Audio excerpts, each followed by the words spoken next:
Bonjour tout le monde, bienvenue à Supermoto 227. Mon nom est Nelson Junior Moreau. Aujourd'hui, c'est avec fierté que je vous présente un très grand pilote de supermoto aux États-Unis et un nouvel ami. Je vous présente Bronson Pierce. Bonjour. Hi everybody, my name is Nelson Junior Moreau. Welcome to Supermoto 227, and I'm proud to have with me today a great rider in the United States, my friend Bronson Pierce. Hey guys, thanks Nelson for having me. Thank you for coming in Quebec for ride with us. Yeah. Aujourd'hui, j'ai décidé pour le nouveau podcast et avec Bronson, vu sa présence au Québec une très courte durée, j'ai décidé de faire un spécial avec un ami et compétiteur de Bronson il y a quelques années. J'ai demandé à mon ami Tommy Lemieux de venir faire le podcast avec Bronson pour faire un spécial Supermoto United States. Okay, so first of all, thank you, Nelson, to let me do that podcast with Bronson. I'm going to introduce myself. My name is Tommy Lemieux. So I raced AMA Supermoto 2017 to for 3 years almost, 2017, 18, and 19. This is where I met Bronson. Yep. So Bronson, can you introduce yourself to our What's people? up guys? I'm Bronson.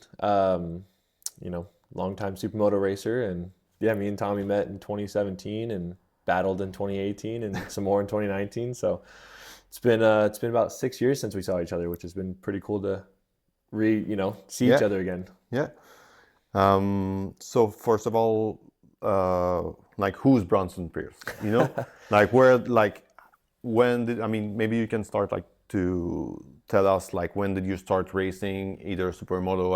I know you did some dirt track also. Yeah. And so I started riding when I was 3 years old. My dad actually was racing the professional supermoto series in America.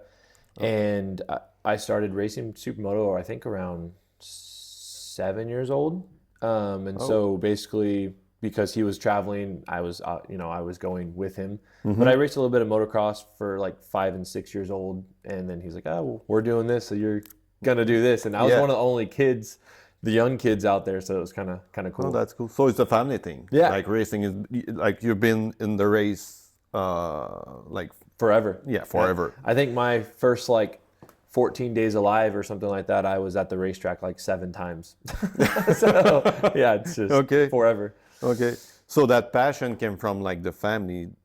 I mean, it goes through from your dad, and then give it to you. Yep. And then so you started racing, maybe at a very young age, at 3 years old, as you said. Yep. So you're what right now? 29. 29. Yeah, so it's been 24 years technically of racing. Okay. So yeah. So you followed your dad through the race at your young age, and then you did all the little class motocross and then supermoto. So I knew your dad was a racer because I saw some videos old school stuff. Yeah, the old school stuff from 2000, 2001. Yeah. Oh, so okay. So you get that from your dad. When did you start racing more seriously? Probably 2016. I kind of took a break from supermoto from probably 2012 to 2016. Kind of did more motocross just during high school for fun. Mm-hmm. And then there was no supermoto really near me that was going on.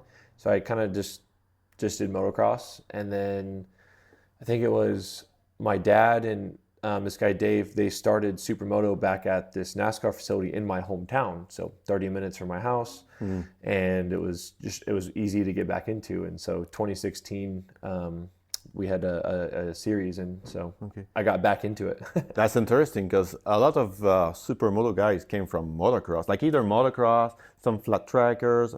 Well, we have a few road racers. Yeah, we have all kind, but a lot of the guy. I mean, you have to a lot of the good guys. Yeah, I don't know if I can say that, but came from motocross. Yeah, I think the motocross translation made more sense sometimes because at least in the OG days, you rode foot out, and it was the dirt sections were pretty rad, and so a lot of road racers had no experience with the dirt. So Yeah. the translation, I think motocross guys were a lot better for sure. Yeah, because if we go back in the days, we can remember like Pastrana, McGrath, Ward. Jeff Ward. Yeah. Yeah, all those guys were. Like, Doug Henry. Yeah, like I was talking with Nelson the other day, and then like back in the days, the dirt section was like a supercross section. Especially at the X Games. Yeah. When they went into they like were hitting on-offs and triples and things. Yeah, it was that was wild. yeah, spectacular. And, Yeah. Really good for the sport, I think. Okay. So yeah, you restart basically in 2016. Probably like. Pretty close to when you kind of started. Were you here the first year at GP3? Nope. No. Okay. 2018 was my first year here. Okay. Okay. So can you tell us like what you've done so far, like championship or like everything like you accomplished in the? Sorry, there's a bug. Yeah, I know, right? Yeah, I mean, it's been a lot over the years. Like started at local series racing. We had like it was stars, and I worked my way up, winning like the 85 class, 250 class, and then the pro class. And then I took that hiatus and did some motocross. And then when I came back, that's kind of when my local series started up, as well as AMA Supermoto was going with Matt Stewart, and you were 2017 was your Matt first year. and Joe. Yeah. Joe Agley. Yeah. Yep. 2017 was your first year. Yeah. Yeah. So 2016 is, I think there was a race at Adams. Yeah. I mean I met all the guys in 2016. Yeah, in 2016. Yeah, that was the first year that the AMA Supermoto came in Canada. Yeah. So it's where we met all the good American riders. Yeah. Yeah.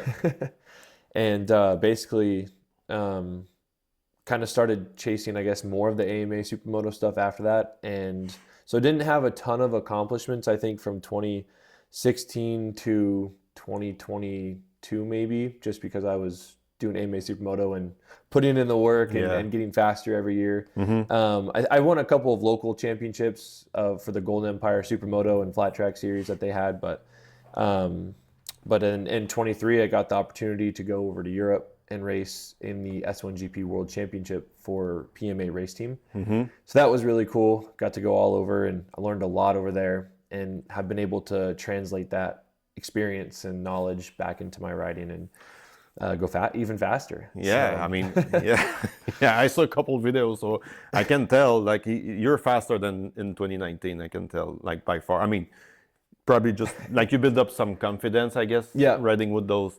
I mean, those guys in Europe are top in the world. In Europe, it's aggressive the whole time. Already? There's never no aggressive. Like if you back off of your aggressiveness, someone is passing you, and you have to be aggressive the entire time. And I watched some of the GP3R from like 2019, and it's like I watch myself. I'm like, man, what am I doing? Like I feel like I'm just like ooh, doo, doo, doo, doo. I'm like I need to be more aggressive, and so that's a lot of what I teach now, because I do more instructing, and that's why I'm here. We had a class with Supermoto Quebec on Friday at Mecca Glisse, and there was 13 riders, so it was good. But I tried to teach, like I taught Nelson, who's having us here, last year, and everyone's like, wow, he's more aggressive and he's really pushing. And I even saw it this weekend at the race. I said, wow, Nelson has took that next step up as well.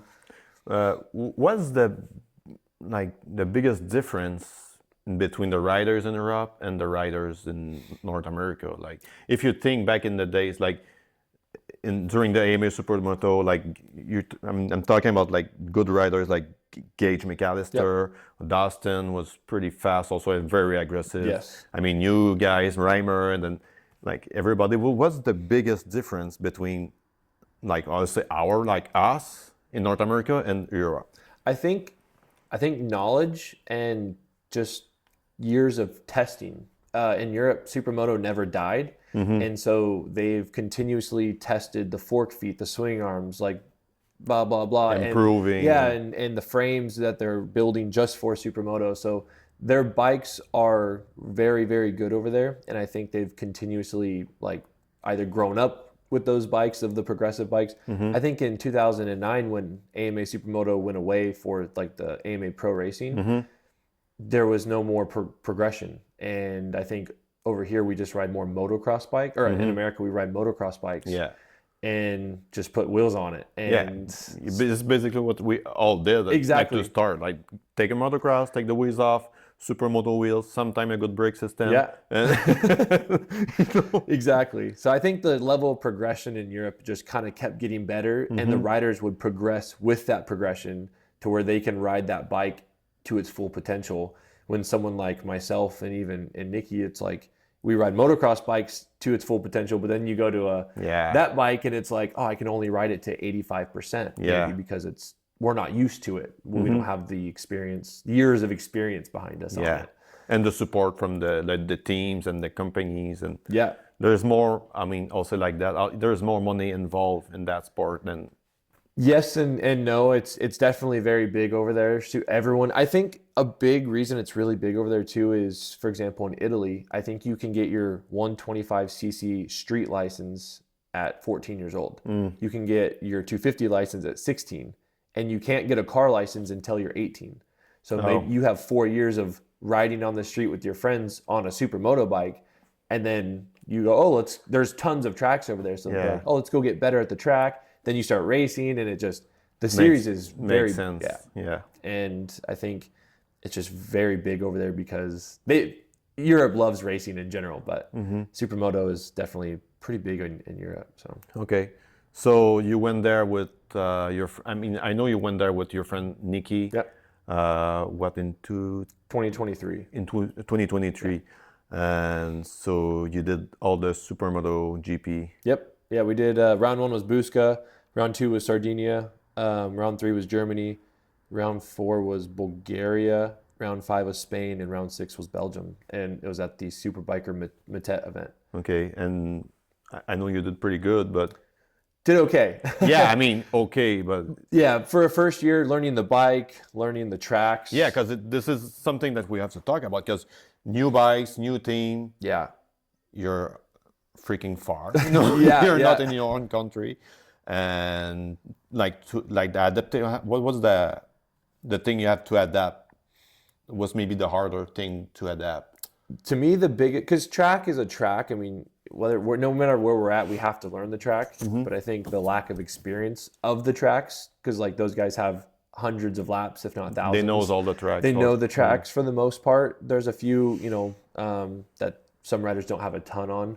Like Bulgaria, Pleven, I don't think they've been there since 2014, so only a couple of riders had laps on it. But that's the track with the all asphalt, dirt, the sky like section. Jump with asphalt, asphalt berms, asphalt whoops, and asphalt tabletop. Yeah, crazy. And then and probably the bike too. The bike, like I said, the bike is just very, very different. It's more rigid. It's shorter, so stiffer. It's very hard to get used to riding at a hard pace for a 20-minute moto is hard. So yeah. Okay.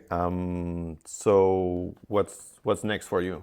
For me, so this year I'm actually on a flat track team, the A1R racing team for the National American Flat Track Series, and unfortunately this is where I got hurt. I was in qualifying position in Chico in the last chance qualifier to make the main, and just kind of I slipped up, and I think a rider below me got a good drive, and next thing I know, I feel like my leg's getting pulled behind me, and so I broke my fibula, and they put a plate and 5 or 6 screws in there, and so it's been about 5 weeks since that now, and so full recovery is what, 6? 6 weeks is when the doctor said I can start walking, and so I don't know what. I probably have to wear this walking boot for maybe 2 or 3 weeks, hopefully.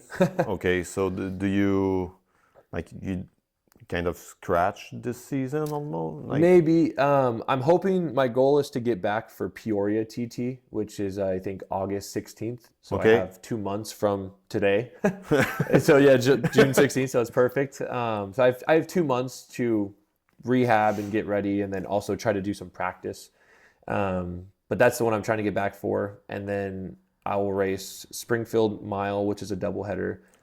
Lake Ozark short track, which is the finale round of the series, and then 2 weeks later is NAS, the Supermoto shootout that Jay at SMEC is putting on. So. Okay, so you're focusing on flat track right now. Yep, that's pretty big in US, and it's pretty impressive to make the main. Yeah, definitely. for the last 22, 23, and 24, I was kind of on my own program, on my own bike. We showed up, and I was able to make the mains on the TTs, which is the left and right-hand corners with a front brake, usually with a jump. And some jump, yeah. Yep. The oval, just the ovals is usually where I struggled a little bit because I didn't start riding flat track until 2016 at 20 years old. And so it took me a while I'm still not that great at ovals, I feel. But with me being on this team this year, the bike's exceptional. My mechanic Andrew Reese is awesome. And so we put a lot of work in progressing. And so I missed the main at Daytona by one spot in the heat and LCQ just because I made a mistake. I rolled the start because the clutch didn't engage all the way, and so it was kind of a weird deal. So I came from the back, missed it by one spot. In the LCQ, I slipped off the inside, and a guy got by me, and so I missed it by one spot. But I made the main in Ventura, which was awesome. So that was my first oval main, and then I was going to make the main in Chico again, but this happened, and so unfortunate things happened. But yeah, we're going to get back to it, and luckily, flat track's kind of on the upward trend, I think. So yeah, I did have a top 5 finish last year at AFT, which was pretty cool, in Sturgis. Sturgis streets pretty well. It was the same street race. How was the track there? Like, it was good. I mean, the supermoto track was way better, but basically it was a straight, a 90 left. So start, 90 left, and then we did a 90 left into like a little dirt section with like a little tiny tabletop to a right-hander in the dirt, and then you go back onto asphalt, and then you're turning left, straight, left, 90 left, straight, 90 left, and you're at the finish line. And that was pretty much it. Pretty same layout, like around the knuckle saloon, and not around the knuckle. It was around the Loud American. Yeah, Loud American. It was literally Loud American was on the corner, and like we turned left right next to it. Okay. So basically the same exact street. Yeah. Exact. So correct me if I'm wrong. I think I heard the riders were like, when they get there, they were like, well, we're not supermotos, and then, but after the race day, everybody was. That's what I've heard on the feedback. Everyone seemed they're like, oh, that was actually really good. That was fun, better than I thought. And the atmosphere was really cool too. Yeah. Because downtown street race, you have people up against the fence, lined up around the whole entire track. And I think the atmosphere was the best. I heard people that watched it live on TV said that was one of the best races to watch all year. So that was pretty cool to hear. I know a lot of people were really skeptical on it. Yeah. And everyone was expecting me to win. They're like, oh, you're a supermoto rider, you're going to win. And I'm like, no. This is still flat track. Like, we have 19-inch wheels. It's totally different. Yeah, I cannot ride this like a supermoto bike at all. I have to ride it like a flat track bike. Yes, I have, I guess, more confidence riding on asphalt because I can predict more, but still, it felt like I was riding a dirt track because it's very, very slippery. I mean, there's everything on that track, and it's during the rally, so there's leftover beers and then probably hot dog, oil, it's just burn from whatever. Yep. Yeah. So there's everything you can name it. It's on asphalt. Yeah, exactly. After 2 weeks of partying from the bikers, I mean, that's a great experience because I mean, like, my wife's from Sturgis, but there's something very special. I mean, in my own opinion, there's something very special in Sturgis. The ambiance is like it's very something beautiful else, and then you're in a small town racing in the streets. So I think that's awesome. Yeah, I think it's a very, very good thing for AMA, like flat track, to be there. Yeah, it's just a lot of exposure, and I wish AMA Supermoto would do, maybe not Sturgis, it would be cool, but like a downtown street series. Everything is downtown. That would be really cool. Yeah, I agree. Okay, so now, I mean, if we're going back to Europe, we're jumping from every subject, but you did Team USA. At Supermoto of Nation. Yeah, it was me, Nicky Reimer, and Sean Butterman in 2023, which was probably one of the best experiences of my life. It was just unreal getting to represent Team USA, your country. Also, the way the event is set up, it's more strategic. It's like a team race, because we're all conversing on like how to go faster and like what we're doing. and it was like strategy on like, oh, who starts up front and who starts in the back. And so it was just like a very different race that was so fun and a very amazing weekend. So you did, I mean, it was, like you said, was you, Nikki, and Sean Butterman. Sean, Yep. yeah. And what was the result? We ended up P10. Yeah. So That's it was, great. Yeah, top 10. And That's great. That's kind of what I think in 2014, the guys that went over there, it was almost 10 years later, I think it was Gage, Johnny, and Monty. They got, I think, like 14th or 15th or something like that. And so our whole goal, we were like, okay, we just want to do better than they did. That was like our whole goal. And then like with a hope of a top 10, and we got the top 10. So we're like, oh, that was fantastic. But we wanted to go back in 24. Like we had everything kind of lined up. But Sean Butterman ended up having a crash at one of the NASC qualifiers, which he hurt his shoulder. So we weren't able to go again, but we were looking to do better with more experience and comfortability on the bikes. And So you guys looking forward to go back in 2025, 2026? No plans. No plans. For me personally, as of right now, I mean, I would take any chance I get. I'll do anything I can to represent Team USA again. It's just the best thing we can do. But for me right now, I think next year, I take a step back from racing so much. Okay. I'm actually promoting my own supermoto series in California. It's called the SM Championship, and it's inside the Kevin Harvick Kern Raceway, where my dad and Dave started supermoto back in Bakersfield 10 years ago. So it makes sense. Yeah, so it's just 30 minutes from my house. Back home. Yep, and I'm trying to grow supermoto in California. So that's my whole goal, and I'm going to focus more on that. And I might have the opportunity to run a flat track series as well. So kind of working on the details of that, but more promoting and growing the sport, and just kind of doing that, and we'll see how it goes. Okay. So we're gonna take a little break. Yeah. Just to maybe drink some Grab water. Yeah, and then we get back to in 5 minutes. Cool.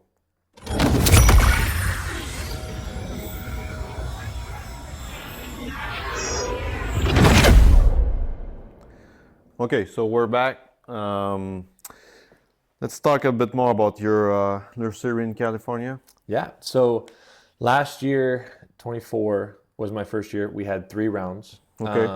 We race at one track. It's just the Kern Raceway NASCAR facility. We race in conjunction with either NASCARs or like a Night of Destruction, where there's monster trucks and drift cars and drag boat races. So they like all the good stuff. They spray water on the asphalt track, and there's $200 beat up cars. They tie boats to them, and then they race each other and slam each other with the boats, and it's just crazy stuff. So we have a good crowd. I need to see that. Yeah, we have a good like crowd. Fun stuff.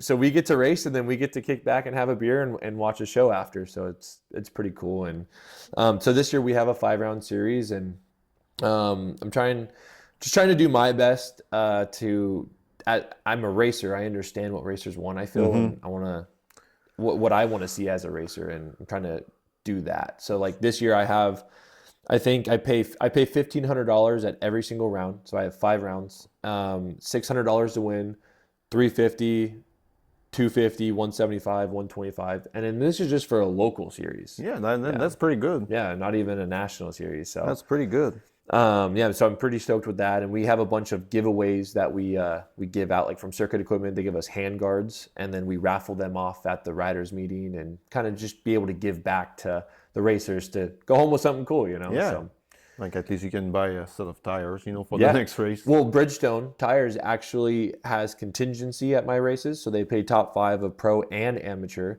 And you can use that to get another set of tires, as well as... That's pretty cool. Yeah. This is what we need to keep the sport going. Yep. Like sponsors, and then don't be shy to name them. Yeah.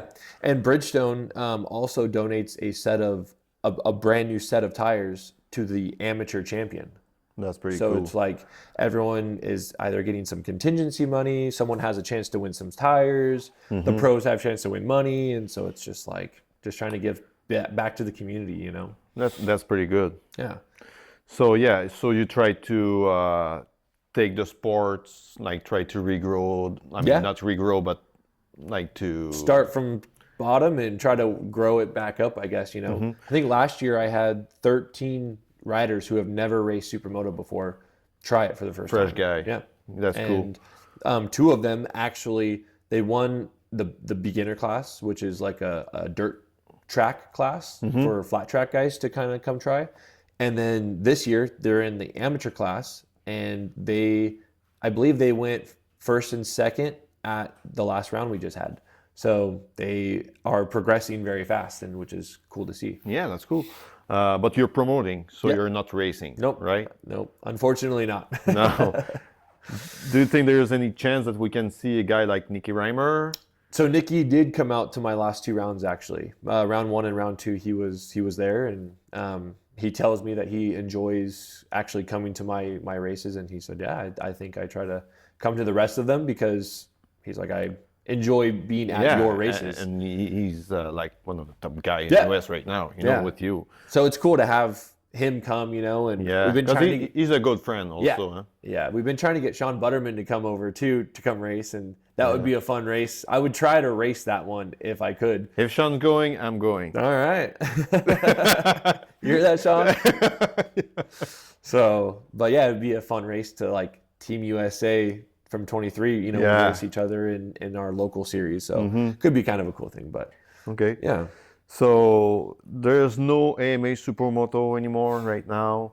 Do you think if like you promoting your series, and then is there any chance that you could take back AMA Supermoto and then make it happen again? Yeah, I mean that would be awesome to see. Definitely AMA holds a sentiment in its name. Everyone, even Europe, AMA. They think AMA is very big, and so the name itself, you know, as we grow, I think it would be a goal, and it'd be something awesome to do, especially with the professionalism that we bring to our series. And I think we can, as we grow, we can continue that into maybe a national level series. I think a lot of supermoto needs more local based series, because what I get from a lot of people is, that's the AMA Nationals. I don't think I'm ready. I'm like, no, they have an amateur class. You can come race. It's no problem. There's a beginner class, you know, it's still for everybody. And I don't think a lot of people kind of understood that. And so I think we need to grow from a local level, but eventually would be cool to kind of grow AMA. And now that you have good contacts also in Europe, like it could be possible to have European coming, and then yeah, definitely. I already have a couple Italians that want to come to my last race of the year in November. That would be great. Yeah, so they were like, if you can find me a couple of bikes, you know, maybe we'll figure something out, and so that would be very cool. That's pretty good. Okay, and then we're talking about Europeans, so maybe we can talk about Metet. Yeah, Metet is unreal. If you ever get a chance to go to Metet, I've been telling Nelson that he needs to, or he's wanting to go already, and I said, you must go at least once, because it's an unreal event. There's 350 entries in the supermoto class. 350. And they cut the entries. So there's probably another 100. There's more. Yeah, there's a wait list. And so it's absolutely crazy. Plus, it's the finale. The last 23, 24, and 25 again will be the finale round of S1GP World Championship as well. So literally everybody is there. It's absolutely all the big guys, the big teams, like all the rigs and And the final race is a 55-man, 30-minute moto race. 30 minutes. Yep. Like real national. Yep. Through the streets of Belgium. Is it 30 minutes plus 2 laps, or it's? I think it's 30 plus 1, or maybe 30 plus 2, but very long. Yeah, you need to be in shape. Yep. It's not just about like racing. It's an awesome event. So if you ever get a chance, I would recommend trying to make it happen, because it's an awesome experience.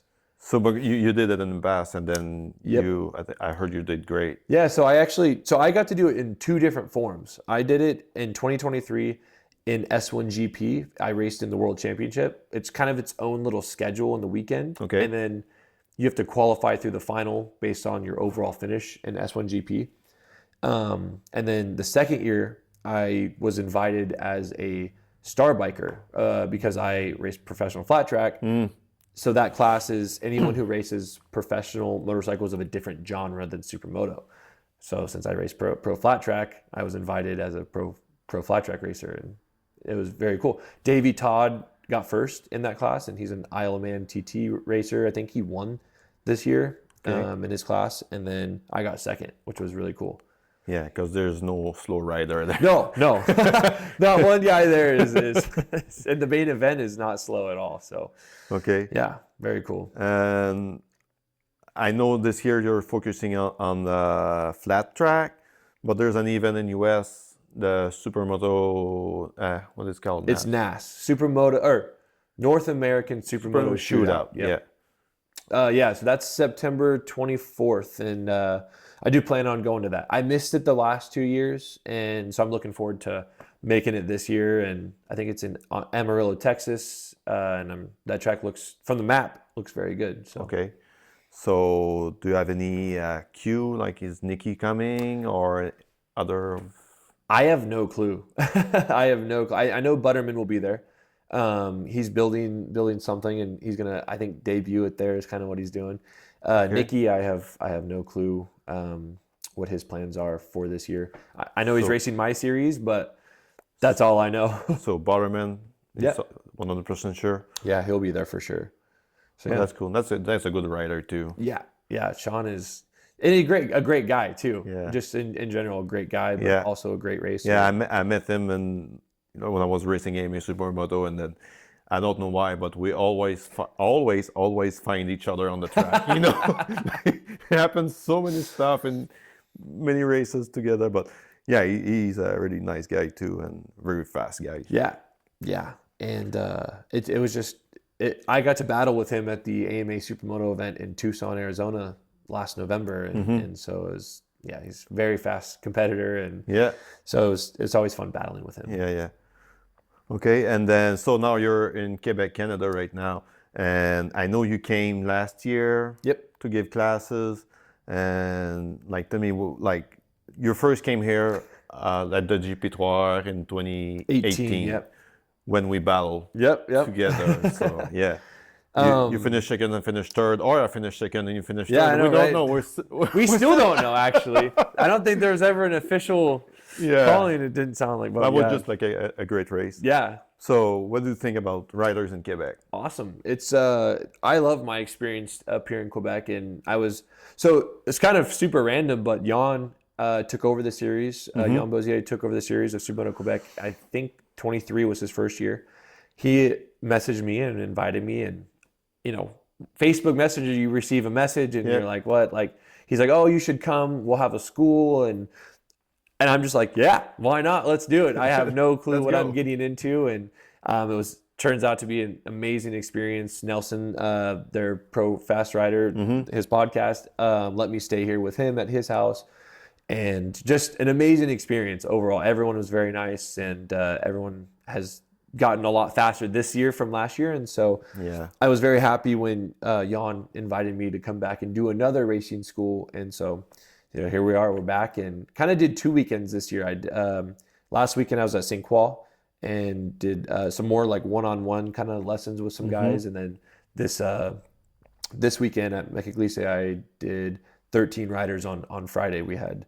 So it was a really good school. So thank you, by the way, and like for taking time to come over here, and then that helps the sports a lot. Yeah, definitely. Because I mean, those people that riding here, like they know you, because you're a top guy, and just take time to fly from California to here for a week or so, and then teach all the good stuff. It's very good, and I feel like everybody appreciates it. And and I'm very happy that I'm able to relay the information, and everyone is able to feel a difference. They feel more comfortable, they feel faster, and it's just makes me very happy that everyone appreciates the information and is actually utilizing that information to go faster. Yeah. Especially Nelson. He stepped it up. I wish I could have raced him this year in the dirt, and but I have my broken leg, but he looked very, very fast, and it would have been a fun race. I can tell you, he's fast. Yeah. He can be fast. Okay, so yeah, when you came in you did race the GP3 in 2018, 2019, right? Yep.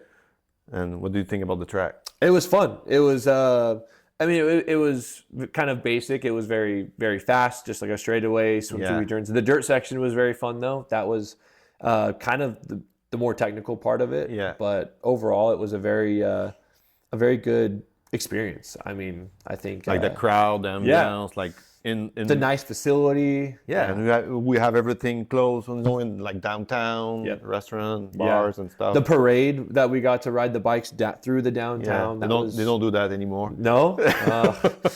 What's the story? Something happened. That was pretty cool. Yeah, I've been part of that too. Yeah. Yeah, it was pretty cool. I wish they would have some more events like that because it was always fun. We got to talk with Dominic, Monsieur Fugère.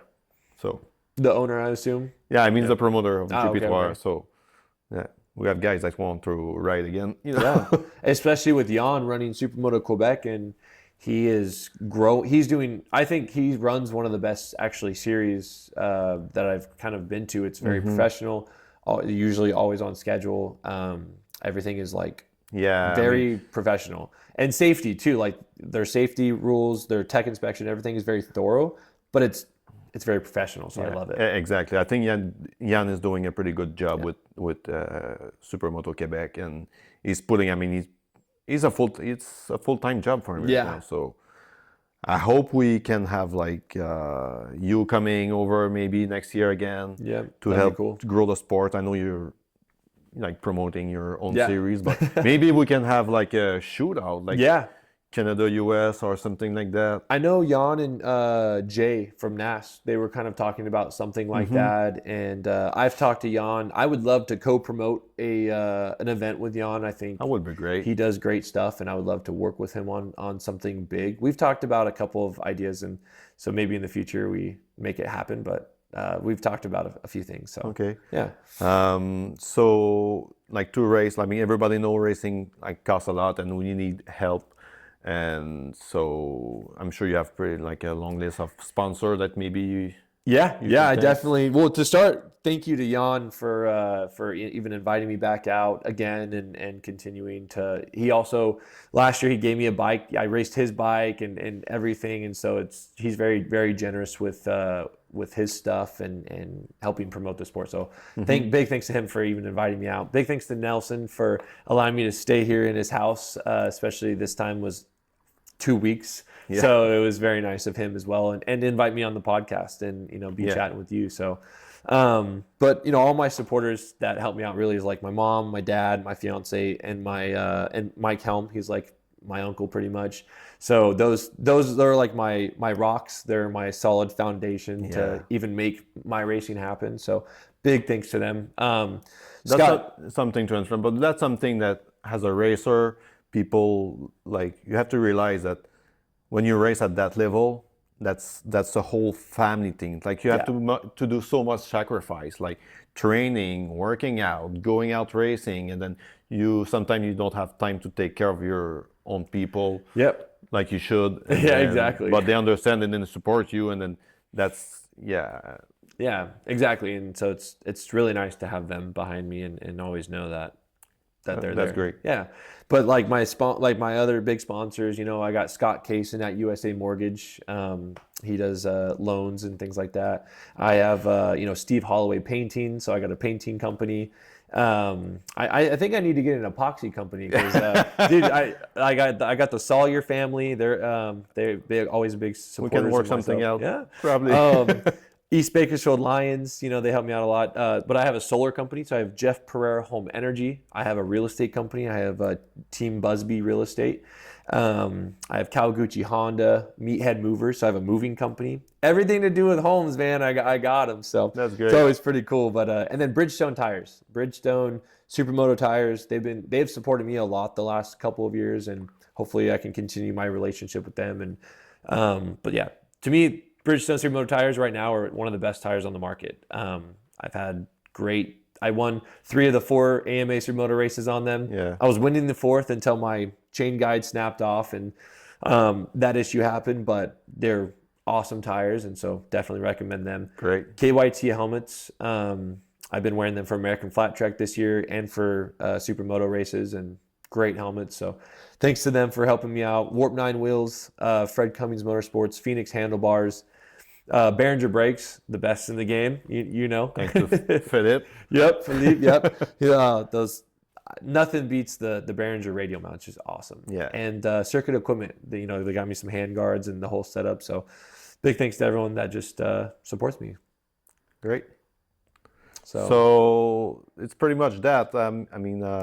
We talk about a lot of things. So I hope we can see you next year probably, or maybe we're gonna go in US. Maybe I'm just gonna swing by in California. I think I have Nelson coming to California to race one of my races, and so hopefully that happens. And Jan wants to come out as well, and so you great. Guys come to me. Maybe I come back. I always love coming out here, and it's always a good time. Okay. So I'm gonna let Nelson to tell the last words. Awesome. Thank you again for coming in the podcast and coming in Canada, and it's great. Yeah, great talking with you again, man. Thank you. Yeah.